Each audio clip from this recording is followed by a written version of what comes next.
Britain, a land of tradition, culture, and quiet order.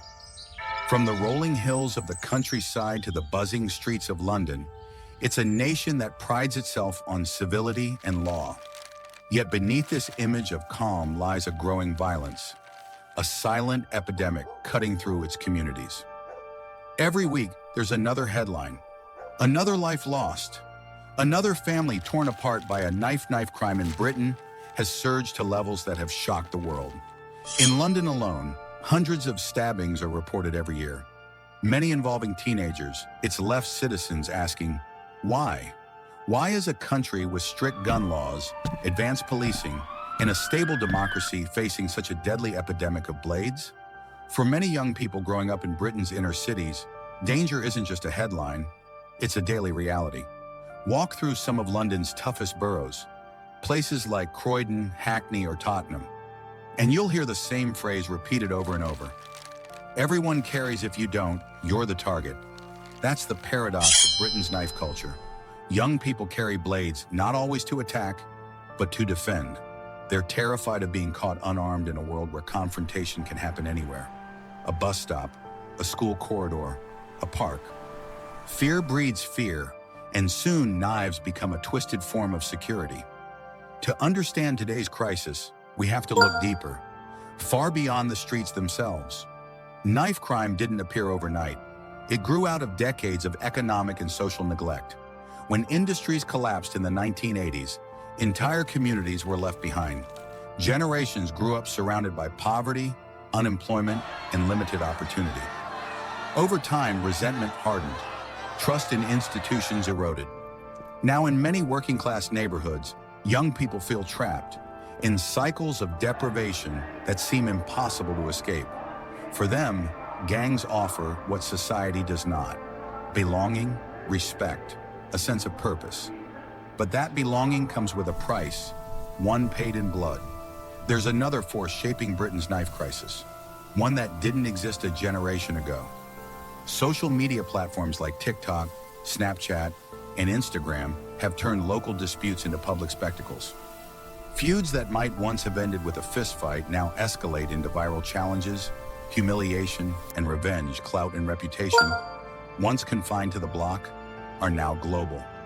Videos of stabbings spread within minutes, fueling fear and imitation. In this new digital battleground, knives have become symbols of status, tools not just of defense, but of identity. The government has tried tougher laws, more patrols, stop and search operations. Yet critics say these measures often target the wrong people, alienating youth rather than protecting them.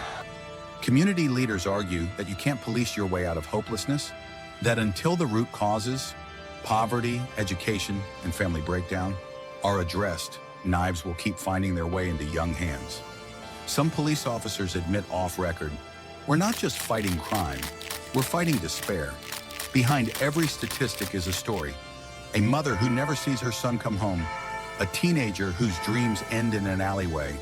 Many victims and attackers are heartbreakingly young, 15, 16, 17. They're children who never had the chance to grow up in a country that promised safety. The tragedy is cyclical. Each death breeds another: revenge, fear, retaliation. And communities are left traumatized, trapped between mourning and anger. But amid the darkness, there are glimmers of hope. Grassroots organizations, youth workers, and former gang members are stepping up. One conversation, one life at a time. They mentor teenagers, offer education, and rebuild the sense of belonging that violence once provided. Some schools now focus on emotional intelligence and conflict resolution, teaching students how to handle anger without resorting to blades. These small acts of guidance might not make headlines, but they save lives. Dramatic, reflective, Britain now stands at a crossroads. Serious. Will it continue to treat knife crime as a policing issue, or finally confront the deeper social wounds that created it? Slow, heavy. Because knife crime isn't just about violence, emphatic. It's about inequality, fear, abandonment, soft, sad. It's about young people growing up believing that no one will protect them, so they must protect themselves.